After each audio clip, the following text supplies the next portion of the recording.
बिस्मिल्लाहिर्रहमानिर्रहीम। अस्सलाम वालेकुम नाज़रीन, आप यूट्यूब चैनल देख रहे हैं, मैं इमरान ख़ान हूँ। नाज़रीन, ये एक बड़ी संजीदा सूरत हाल है और किसी को भी इसका इदराक नहीं हो रहा। यानी जो आपको पाकिस्तान का मीडिया बता रहा है वो सही पिक्चर नहीं है। मैंने, क्योंकि आपको याद है 2022 में हमने फ्लड्स के अंदर काम किया था, तो बहुत सारे इलाकों में अपनी टीमें बनाई थी। हमने उनसे रब्ता किया और जो चीज़ें अब पता चली हैं वो इंतहाई खौफनाक हैं। वो इतनी खौफनाक हैं कि सूबाई हुकूमत को या वफाकी हुकूमत को या पाकिस्तान की इस्टेब्लिशमेंट को या तो उनका अंदाज़ा नहीं है या वो पब्लिक को बताना ही नहीं चाहते कि पाकिस्तानियों के साथ इस वक्त हो क्या रहा है। भारत की जानिब से जो 3 दरिया हैं जिनमें अभी तक तुगयानी आई है, एक दरिया में पानी बढ़ा है और दरिया सिंध में भी पानी बढ़ा है। उसका रीज़न ये है कि पाकिस्तान में भी काफ़ी बारिशें हुई हैं। मकबूजा कश्मीर में बारिशों की वजह से जो एक फ़्लो है वो दरिया झेलम में भी आया, लेकिन दरिया झेलम में सैलाब नहीं आया। दरिया चनाब में मज़ीद पानी भारत की जानिब से दाखिल हो रहा है और लगातार वहाँ पे पानी का फ़्लो बढ़ रहा है। जो वहाँ से इत्तलात आई हैं दरिया चनाब से वो ख़तरनाक हैं। जम्मू में तूफ़ानी बारिशें शुरू हो चुकी हैं और ये जो पानी है ये दरिया चनाब में आएगा, जबकि एक पानी बहुत बड़े पैमाने पर दाखिल होने वाला है दरिया सतलुज में, क्योंकि भारत में जो दरिया ब्यास का इलाका है वहाँ पे बहुत बड़े पैमाने पे कैशमेंट एरिया बना है। वो जो कैशमेंट एरिया बना तो वहाँ बारिश हो रही है और उस कैशमेंट एरिया का जो वहाँ से पानी है वो सीधा पहुँचेगा दरिया सतलुज में, और दरिया सतलुज में एक बहुत बड़ा रेला इस वक्त भी गुजर रहा है। अब जब मैं आपसे बात कर रहा हूँ तो अगले चंद घंटों के अंदर पाकिस्तान के तीनों दरियाओं में पानी का जो फ्लो है वो बढ़ जाएगा और भारत की जानिब से मज़ीद पानी आएगा। डिपेंड करता है कि भारत कितना पानी छोड़ता है और कितने पानी को रोकता है। अभी तक क्योंकि भारत के अंदर भी सैलाब वाली सूरत हाल है, वहाँ पे जम्मू से लेकर नीचे पंजाब तक और वहाँ से राजस्थान तक ये पूरी पट्टी में पानी फैला हुआ है और यही पानी पाकिस्तान की जानिब दरियाओं में छोड़ा जाता है। तो 3 दरियाओं की जो सिचुएशन है वो अब आपके सामने, और उसकी वजह से पूरा का पूरा पंजाब, लगभग अपर पंजाब को छोड़ के नीचे जितना पंजाब का इलाका है वो सारा का सारा बहुत बुरी तरह मुतासर हो रहा है। इससे पहले मैं आपको ये बताऊं कि जो अपर पंजाब के शहर हैं वो बुरी तरह पहले ही सैलाब में मुतासर हो गए थे। जो पाकिस्तान में बारिशें हुई थी और अभी दोबारा बारिशों की पेशन गोई भी है, और जो इंडिया में और जम्मू कश्मीर में बारिशें हो रही हैं उनका पानी पाकिस्तान में बहुत तेज़ी से दाखिल हो रहा है। पाकिस्तान में बहुत बड़े पैमाने पर नुकसान हुआ है इंफ्रास्ट्रक्चर का, जो आपको मीडिया ने नहीं बताया। मीडिया सिचुएशन बता नहीं रहा और सोशल मीडिया सिचुएशन को बता रहा है। एक बात मैं आपको बताऊं कि पाकिस्तान के सोशल मीडिया या डिजिटल मीडिया का सबको शुक्रिया अदा करना चाहिए। डिजिटल मीडिया की वजह से बेशुमार जानें बची हैं, क्योंकि सूबाई हुकूमत बिल्कुल तैयार नहीं थी पंजाब की। इन्होंने लोगों को बिल्कुल आगाह नहीं किया, लोगों को बताया ही नहीं कि किसी किस्म का सैलाब आ रहा है या कोई हिफाजती इकदाम किए जाएं या लोगों को उनके इलाकों से और मवेशियों को निकाला जाए। इन्होंने ऐसा कुछ नहीं किया और उसकी वजह से लोग बेखबर रहे। लेकिन सोशल मीडिया ने फौरी तौर पे इंफॉर्मेशन को फैलाया, हर तरफ से इंफॉर्मेशन आई। जो इंफॉर्मेशन इंडिया से मिलती थी सोशल मीडिया उसको सोशल मीडिया पे डालता था, और क्योंकि पाकिस्तानी अब बहुत बड़े पैमाने पर फेसबुक को इस्तेमाल करते हैं, ट्विटर को, यूट्यूब को देखते हैं, तो इन साइट्स के ऊपर उनको आइडिया हो गया कि क्या होने जा रहा है। और फिर क्योंकि सब अब मोबाइल फ़ोन, टेलीफोन का दौर है तो इन्फॉर्मेशन बहुत तेज़ी से फैलती है, तो लोग महफूज मकामों की तरफ मुंतकिल हुए हैं, महफूज मकामात की तरफ। अगर ये मामला आज से 10-15 साल पहले हुआ होता तो बहुत बड़ा डिज़ास्टर हो जाता। जो अब तक तबाही हुई है, जो हम देख रहे हैं, बेशुमार पुल गिर गए हैं, बहुत सारी सड़कें बह गई हैं, इंफ्रास्ट्रक्चर को बहुत बड़े पैमाने पर नुकसान पहुंचा है ये पूरे सूबा पंजाब के अंदर। और ये जितना नुकसान हुआ है ये अभी बताया नहीं जा रहा, बल्कि हुकूमत इन चीज़ों को छुपा रही है। हुकूमत के बाद 2 रास्ते हैं। पहली, वो कोशिश करेंगे इन चीज़ों को छुपाएं और नुकसान को कम से कम बताएं, और दूसरा रास्ता उनके पास ये होगा कि वो इसको बाद में इंडिया के खाते में डाल दें कि भारत ने आबी जारहियत की है। नाज़रीन, सैकड़ों जो देहात हैं उनके इलाकों में बेशुमार जो खड़ी फसलें हैं वो तबाह हो गई हैं और मुकम्मल तौर पर तबाह हुई हैं। जो फसलें ज़्यादा तबाह हुई हैं वो पूरी जो एक बेल्ट है जिसमें कपास की फसल मौजूद होती है सतलुज के साथ साथ और दरिया रावी के साथ आगे इलाकों में, तो कपास की फसल तकरीबन सारी तबाह हो गई है। चावल बहुत बड़े पैमाने पर उगता है इन्हीं इलाकों में जहाँ पे ये सैलाब आया है, तो चावल की फसल का बहुत बड़ा नुकसान हुआ, जबकि गन्ने की फसल का भी बहुत नुकसान हुआ है। गन्ना देखें, ये वो फसलें जो पानी ज़्यादा पीती हैं।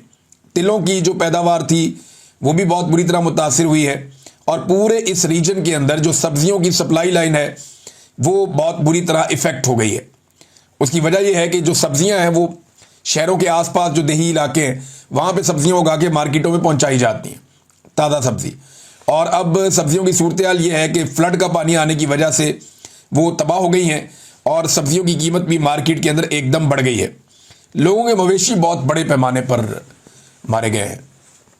यानी अगर गांव में किसी की एक गाय या एक भैंस मर जाए ना तो लोग उनके घर में अफसोस करने के लिए जाते हैं, और अगर कोई बच्चा पैदा हो जाए या कट्टी पैदा हो ख़ास तौर पे तो लोग मुबारकबाद देने के लिए भी जाते हैं।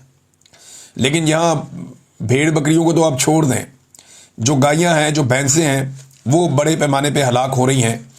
और अभी तो आगे बीमारियां फैलने का अंदेशा है, वबा फैलने का अंदेशा है, क्योंकि पानी जहाँ पे खड़ा हो जाए वहाँ सूरत हाल क्या होती है कोई सोच भी नहीं सकता। तो ये एक बहुत बड़ा डिज़ास्टर है, ये एक बहुत बड़ा सानिया है जो इस वक्त पाकिस्तान में जाली हुकूमत बिठाई गई है। ये तो छोटे मोटे साने से या मामूली डिज़ास्टर से निपटने की सलाहियत भी नहीं रखती। ये तो हर चीज़ को सिर्फ कैमरे की आंख से देखते हैं कि थोड़ा बहुत मीडिया के अंदर अपनी इश्तिहारबाजी कर देते हैं, थोड़ा सा टिकटॉक कर लेते हैं। तो इस किस्म की चीज़ें करने के बाद इन्हें लगता है कि ये इस डिज़ास्टर से निकल गए।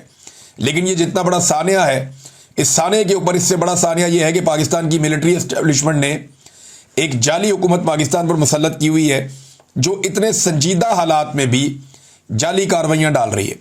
यानी जो गंदम स्टोर की गई थी उसके ऊपर से भी पानी गुजर गया, वो भी तबाह हो गई। जो ज़रूरी आलात और मशीनरी है किसानों की वो बड़े पैमाने पर तबाह हुई है।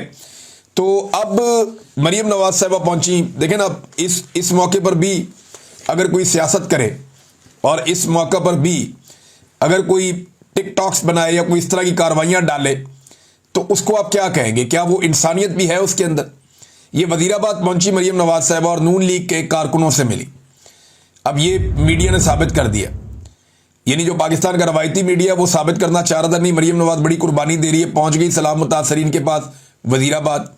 बाद में जनाब पता चला कि जहां पे कैंप बनाया गया था स्कूल में, मरीम नवाज के निकलने के बाद लोगों को भी निकाल दिया गया, कैंप को ताला लगा दिया गया, सारी चीज़ें बंद कर दी गई और फैसिलिटीज़ ख़त्म कर दी गई। ये सिर्फ मरीम नवाज को दिखाने के लिए या उसकी वीडियोस बनाने के लिए एक जगह पे ये कैंप जाली बनाया गया था। और ये जो मुकाम है जहां पे ये कैंप बनाया गया था, ये सैलाबज़दा इलाके से मेरी बात हो रही थी जो मकामी सहाफ़ी हैं उनसे। उन्होंने कहा जी ये कई किलोमीटर दूर है, जहां पे सैलाब आया है ये एरिया उससे कई किलोमीटर दूर है, और जिन लोगों को यहाँ पे बिठाया गया है उनमें ज़्यादातर लोग वो हैं जो नून लीग के वर्कर्स हैं, या वो लोग हैं जो सैलाब से मुतासिर नहीं हुए, ज़्यादा लोग वो हैं। और उन्हें बिठा के वहाँ पे मरीम नवाज साहबा का एक ड्रामा करवा के, एक टिकटॉक्स बनवा के उन्हें वहाँ से वापस रवाना कर दिया गया, और ये दिखावे के लिए एक कार्रवाई कर दी गई। लोग लगातार बता रहे हैं कि हमारा बहुत बड़ा नुकसान हुआ। किसान रहनुमाओं के जो बयानात हैं वो बड़े खौफनाक हैं। एक किसान रहनुमा है, उन्होंने एक स्टेटमेंट दिया है, ये स्टेटमेंट मैं आपके सामने रखूँगा अभी। वो ये कह रहे हैं कि ये खालिद बाट साहब है, ये किसान रहनुमा है, इनका ये कहना है कि 25 लाख एकड़ खड़ी फसलें तबाह हो चुकी हैं। सबसे बड़ा मसला ये पैदा हो चुका है, और ये जो फसलें मैंने आपको नाम लिए उन सबके इन्होंने नाम लेकर कहा कि ये तबाह हो गई। एक और चीज़ वो जो कह रहे हैं कि सैलाब आने से पहले ये काम शुरू हो गया कि जैसे ही किसान से गंदम उठाई माफिया ने, तो अब गंदम की कीमत लगभग 75% बढ़ गई है। यानी इस वक्त जो गंदम की कीमत है वो बता रहे हैं कि 3500 रुपये फी मन तक पहुंच गई है। ये 2000 रुपये फी मन थी, 2021 लोगों ने बेचारों ने इससे भी कम में बेची हैं। किसान से गंदम खरीदने के लिए तैयारी कोई नहीं था, लेकिन जैसे ही माफिया ने किसान से सस्ती गंदम उठाई तो 2 महीनों के अंदर इसकी कीमत तकरीबन डबल हो गई। आप मुझे बताएं कि दुनिया का वो कौन सा कारोबार है जिसमें 2 महीने में जो आप पैसा लगाएं वो डबल हो जाए? बताएं मुझे, है कोई ऐसा कारोबार पूरी दुनिया में कि जो आप पैसा लगाएं वो 2 महीने में डबल हो जाए? 2 महीने पहले जब ये गंदम किसान के पास थी तो आधी कीमत पे थी। 2 महीने के बाद आज जब ये गंदम माफिया के पास है, मिडलमैन के पास है, ताजरों के पास है, इन सरमायादारों के पास है, तो उसकी कीमत डबल हो गई। ये खेल मरीम नवाज ने किसानों के साथ खेला है, और जाली सरकार के जाली दौरे हो रहे हैं। एक जो है वो वजीर है, वो ये कहता है कि जी मेरी सोसाइटी नहीं डूबी, और भाई पूरा पाकिस्तान डूब गया, उसको अपनी सोसाइटी की पड़ी हुई है कि जी मेरी सोसाइटी नहीं डूबी। और लोग वहाँ खड़े होकर बता रहे हो, बुजुर्ग है, मैं उनको सुन रहा था, वो रो रहे थे कि मैंने पूरी ज़िंदगी की जमा पूंजी यहाँ पे लगाई। ख़वातीन रोती रही हैं कि हमने अपनी ज़िंदगी की जमा पूंजी जेवर बेच बेच के घर बनाए और हमारे घर डूब गए वहाँ पे, ये पार्क व्यू सोसाइटी में अलीम खान की। और वो बजिद है कि नहीं मेरी सोसाइटी नहीं डूबी। और एक हुकूमत है टिकटॉकड़ियों की, वो ये कहती है जी हमारे सूबे के अंदर किसी किस्म का सैलाब नहीं आया और नुकसान नहीं हुआ। खावर घुमन साहब एक सीनियर जर्नलिस्ट हैं, उन्होंने बताया कि सिर्फ उनके इलाके में 7 अफराद अब तक की इतला के मुताबिक जाँ बहक हो गए हैं, क्योंकि ये गिद्ध लाशों को छुपा देते हैं और अदादोशुमार नहीं बताते। लिहाजा मैं रिकॉर्ड की दुरुस्ती के लिए बता रहा हूं कि सिर्फ मेरे इलाके में 7 लोग जाँ बहक हुए हैं। सोशल मीडिया ने अवाम की जानें बचाई हैं, वरना हुकूमत तो डिनाइल में थी, वो तो बता ही नहीं रही थी, कोई बात ही नहीं कर रही थी। नाज़रीन, पाकिस्तान में जो है वो ऐसा लगता है हमने इसको एक वेलफेयर स्टेट बनाना था, लेकिन इस मुल्क को हमने एक रियल स्टेट बना दिया है। जो पाकिस्तान की मिलिट्री एस्टेब्लिशमेंट है, उन्होंने इसको वेलफेयर स्टेट की बजाय एक रियल स्टेट बना दिया है। और इस कारोबार से मुंसलिक जो लोग हैं, जो दरियाओं के अंदर सोसाइटियां बना रहे हैं, पानी के रस्तों पे सोसाइटियां बना रहे हैं, जो कुदरती पानी के रस्ते बंद कर रहे हैं, जो ज़राअत को तबाह कर रहे हैं, जो पाकिस्तान के माहौल को तबाह कर रहे हैं, जंगलात को काट रहे हैं, उन लोगों की पुष्ट बनाई पाकिस्तान की मिलिट्री एस्टेब्लिशमेंट करती है। मिलिट्री एस्टेब्लिशमेंट इनके सामने आकर ढाल बन के खड़ी हो जाती है, इसलिए कि ये रिटायर फौजियों को नौकरियां देते हैं और बाद औक़ात हाज़िर ड्यूटी को भी। तो ये सूरत बड़ी खौफनाक है। कल तक मलिक रियाज के साथ इनके बड़े सुर मिलते थे, आजकल अलीम खान से और बहुत सारे और लोगों से इनके सुर मिलते हैं पाकिस्तान की मिलिट्री एस्टेब्लिशमेंट के। तो इन्होंने हमेशा ताकतवर की और पैसे वाले की पूजा की है, और आज भी हम वही सिलसिला पाकिस्तान में चलता हुआ देख रहे हैं। नाज़रीन, पाकिस्तान ने ये जो सैलाब आया था ना 2022 में, इस पर इन्होंने पैसे इकट्ठे करने के लिए बड़ी कोशिशें की थी। इमरान खान साहब की हुकूमत गिरा दी गई थी, बाद में सैलाब आ गया था, तो शहबाज शरीफ साहब ने जनाब अक़वाम मुत्तहिदा के बुलाया जनाब सेक्रेटरी जनरल को, उसको दौरा करवाया, हेलीकॉप्टर पे जहाज़ पे फिराया। फिर उसके बाद ये गए यूरोप, सारे इकट्ठे होके वहाँ इन्होंने दुनिया को जफ्फियाँ डाली। इन्होंने कहा जी फ्रेंड्स ऑफ पाकिस्तान, ये वो, हमें पैसा दो, हमारा मुल्क डूब गया है। तो वहाँ पे 11 अरब डॉलर इनके बकौल प्लज हुए थे कि इनको 11 अरब डॉलर, ये बहुत बड़ी अमाउंट है, सारा इलाका दोबारा तमीर हो सकता था। लेकिन इन्होंने उसमें से जो कागजों के अंदर बताया जाता है कि सिर्फ 2.8 अरब डॉलर ये खर्च कर सके, और वो जो 2.8 अरब डॉलर खर्च किए ना, मैं आपको लिख कर देता हूं कि उसमें से कम भी 70% अमाउंट तो खर्च ही नहीं हुई होगी, बल्कि इससे भी ज्यादा मैं आपको बता सकता हूं। और वजह यह है कि मुझे ग्राउंड पे कोई नजर ही नहीं आता। बिलावल ने एक कच्चा घर दिखाया थोड़े दिन पहले, और तो कोई नजर नहीं आया। बलूचिस्तान में इन्होंने कोई घर नहीं बनाए, पंजाब में इन्होंने कोई NGOs ने घर बनाए हैं, लोगों ने घर बनाए हैं। मैंने अपने दोस्तों के साथ मिलकर हम लोगों ने कोई 2000 मकानात हमने तामीर करवाए थे, लेकिन मुझे नहीं लगता कि पंजाब हुकूमत ने सारी ने मिलकर भी 2000 मकान बनाए होंगे, या सिंध हुकूमत ने सारी ने मिलकर भी 2000 मकान बनाए होंगे। तो काम नहीं किया इन्होंने। ये पैसा कहां गया, कोई जवाब नहीं है इनके पास। लोगों ने अपनी मदद आपके तहत अवाम को खड़ा किया था 2022 के सैलाब में, लेकिन ये सैलाब उससे ज़्यादा खौफनाक सूरत इख्तियार करता चला जा रहा है। अब ये जो पानी इंडिया से पाकिस्तान के 3 इधर मशरकी दरियाओं वाली साइड पे आया, एक मगरबी दरिया है वो दरिया चनाब, अब ये पानी दरिया सिंध में जा रहा है, और आने वाले घंटों में या 1-2 दिनों में सिंध के अंदर अब एक बड़ी खौफनाक सैलाबी सूरत हाल पैदा होने जा रही है, और वहाँ पे पहले से तैयारी करनी पड़ेगी। सिंध को कई दिनों से पता है कि वहाँ पे क्या होने जा रहा है, किस किस्म की तबाही आ सकती है, लिहाजा तैयारी करना ज़रूरी है। कसूर नाजरीन बहुत ख़तरे में, क्योंकि जो सतलुज का पानी है वो बढ़ता चला जा रहा है और पीछे से और पानी आ रहा है। दरिया ब्यास के अंदर जो बारिशें हो रही हैं वो पानी भी सतलुज की तरफ आएगा अब, और ये बड़ा ख़तरा है कि पूरा कसूर का जो ज़िला है वो डूब सकता है।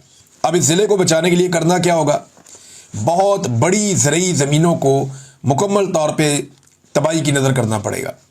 आपको कुछ ऐसे बंद तोड़ने पड़ेंगे जिसके बाद कसूर शहर जो है वो बच सकेगा, वरना पूरा कसूर शहर डूब जाएगा। लोगों का खरबों रुपए का नुकसान हो जाएगा, अरबों का नहीं, खरबों रुपए का नुकसान हो जाएगा। एक एक इलाके में अरबों रुपए का नुकसान होगा। लिहाजा अब कसूर शहर को बचाना एक बहुत बड़ा चैलेंज है। कुछ और आगे शहर हैं उनको बचाना बहुत बड़ा चैलेंज है। और दरियाए सिंध को कैसे मैनेज किया जाता है, क्योंकि दरियाओं के अंदर सोसाइटियाँ बन गई हैं, दरियाओं के अंदर लोगों ने डेरे बना लिए हैं, दरियाओं के अंदर जो है वो लोगों ने अपना अपना ऐसा निज़ाम बना लिया। और ये जो कच्चे के इलाके हैं यहाँ पे भी बड़े बड़े माफियात और कब्जा ग्रुप हैं, और ये सियासतदान है ज़्यादातर, इन्होंने ज़मीनों पे कब्जे करके अपनी फसलें लगाई होती हैं। तो ये अपने आप को बचाने के लिए गरीबों की ज़मीनें और देहात जो है वो डबो देते हैं। जैसा कि मुबैना तौर पे अभी पार्क व्यू सोसाइटी को बचाने के लिए वहाँ पे लाहौर में कई इलाकों में पानी दाखिल करवा दिया गया बंद तोड़ के, लेकिन अल्लाह का करना ऐसा हुआ कि पार्क व्यू सोसाइटी भी डूब गई। उसने भी डूबना था, वो भी डूब गई, बच तो नहीं सकी वो। लिहाजा इसी तरह जो है वो रमज़ान शुगर मिल के बारे में लोग वहाँ खड़े होकर बात कर रहे थे। बहुत सारे लोगों ने इंटरव्यूज़ दिए कि शरीफ खानदान की जो रमज़ान शुगर मिल है, और एक लोगों ने बताया कि चनियोट में जो शुगर मिल्स हैं, इन मिलों को बचाने के लिए बंद बांधे गए और किसानों के घर और उनकी ज़मीनें और आम शहरियों की जो कच्ची आबादियां हैं उनको डबो दिया गया कि जनाब ये बड़े बड़े लोगों की मिलें महफूज रहें, ये मिलें बचनी चाहिए, और इन मिलों से वो लोग अरबों रुपया कमाते हैं, तो इनको बचा लो, गरीबों के घर बहने दो, गरीबों के घर डूबने दो। ये मिलों के मालिक इतने अमीर होते हैं ना कि अगर पानी चला भी जाए तो ये फिर भी उसको ठीक कर सकते हैं, लेकिन गरीब आदमी इतना गरीब होता है कि एक दफ़ा उसके घर से पानी गुजर जाए ना, या एक दफ़ा पानी चढ़ जाए, तो अगले 10 साल तक बेचारे की कमर सीधी नहीं होती। और ये बात एक हकीकत है, ये लोग नहीं समझेंगे। वो बाकी ज़िंदगी एक नई शुरुआत में गुजार देता है और उसको बहुत स्ट्रगल करनी पड़ती है, ये सच्चाई है। तो नाज़रीन, जो पहले पाकिस्तान को पैसा मिला वो भी सलाबतगान पे इस्तेमाल नहीं किया गया, तो अब पाकिस्तान को पैसा कौन देगा और कैसे पैसा पाकिस्तान को मिलेगा, ये एक बहुत बड़ा सवाल है जिसका इस वक्त हमारे पास जवाब नहीं है। कुछ और नाज़रीन खबरें हैं। एक तो नाज़रीन ये कि मुसद्दिक मलिक साहब ने यह दावा किया कि दरियाओं की ज़मीनें काट कर होटल हाउसिंग स्कीमें बनाने वाले ताकतवर अफराद के खिलाफ कार्रवाई होगी। ये मुसद्दिक मलिक ने कहा। ये कार्रवाई नहीं कोई कर सकता, जो ताकतवर लोग हैं उनके खिलाफ नहीं हो सकती। वो अमीर मुकाम का होटल था ना दरिया के बीच में, अली अमीन गंडापुर ने सिर्फ एक दीवार का एक छोटा सा हिस्सा गिराया, उसके बाद अली अमीन गंडापुर को साथ बैठ के उनके साथ मामला तय करना पड़ा गवर्नर हाउस में। वरना देखें ना, जिस आदमी का वहां पे होटल बना हुआ है, जिसने इतना बड़ा एरिया कवर किया हुआ है, दरिया का रास्ता रोका हुआ है, गरीबों के सारे होटल गिरा दिए, और उसका बड़ा होटल जो बिल्कुल सेंटर में है, जिसने सबसे ज्यादा रास्ता रोका है, उसको ये गिराने के लिए गए तो एक दीवार की चंद ईंटें हटाने के अलावा ये कुछ नहीं कर सके। बाद में 2 मरतबा गंडापुर साहब उन्हीं के साथ देखे गए, अमीर मुकाम के साथ, और उन्होंने अमीर मुकाम के साथ अपने मामलात फिर ठीक भी किए। हो सकता है माफ़ी भी मांगनी पड़ी हो, लेकिन देखे ना, ताकतवर आदमी है, कुछ नहीं कर सके। इसी तरह अलीम खान की सोसाइटी अगर पानी में बनी हुई है, या और ताकतवर लोगों की सोसाइटियां अगर पानी में बनी हुई हैं, तो ये हुकूमत कुछ भी नहीं कर सकती उनके खिलाफ, ना ये करना चाहेंगे। वजह यह है कि पाकिस्तान की एस्टेब्लिशमेंट भी रियल स्टेट का कारोबार करती है, और वेलफेयर स्टेट को बनाते बनाते पाकिस्तान को रियल स्टेट बना दिया है। लिहाजा ये इनका कारोबार है, ये इसके अंदर कुछ नहीं करेंगे। पाकिस्तान के अवाम को ये कीड़े मकोड़े समझते हैं, और कीड़े मकोड़े क्या बेचते हैं।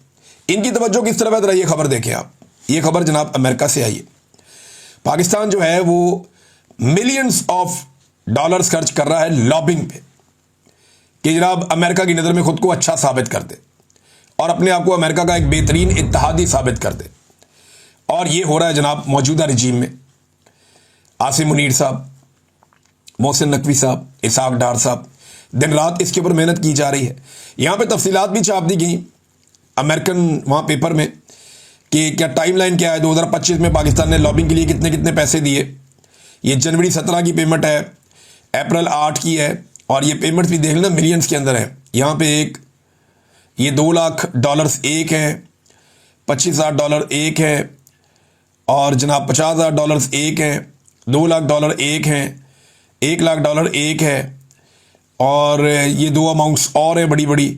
अब ये सारी आप मिलाएं तो ये टोटल बता रहे हैं कि ठीक ठाक पैसा है $3.25 मिलियन।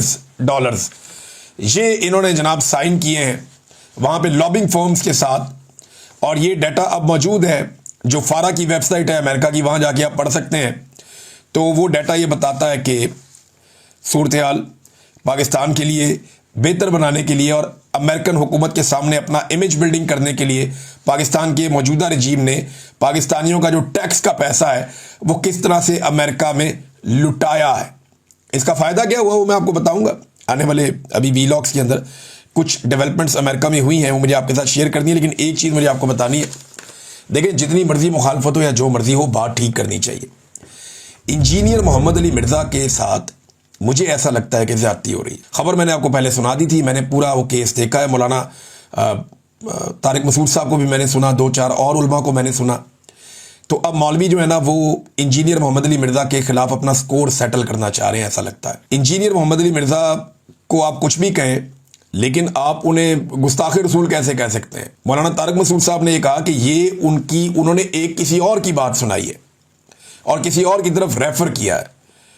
जो उन्होंने बात की नाउज़ुबिल्लाह, उस पर मुझे भी बड़ा धचका लगा सुनने के बाद। लेकिन जब मैंने उलमा की राय सुनी तो उन्होंने कहा कि इंजीनियर मोहम्मद अली मिर्ज़ा ने जो है वो गुस्ताखी रसूल नहीं की सल्लल्लाहु अलैहि वसल्लम, और ये उनसे स्कोर सेटल करने के चक्कर में कुछ मौलवी जो हैं वो एक अजीबोगरीब तरीका इख्तियार कर रहे हैं। लिहाजा यहाँ पे रियासत को होश के नाखून लेने चाहिए, इंजीनियर साहब की हिफाजत का भी बंदोबस्त करना चाहिए और इन चीज़ों को भी रोकना चाहिए जो नफरत फैलाती हैं, और ये रास्ता भी बंद होना चाहिए। अब तक के लिए इतना ही। अपना ख्याल रखिएगा, अपने इस चैनल का भी। अल्लाह हाफ़िज़।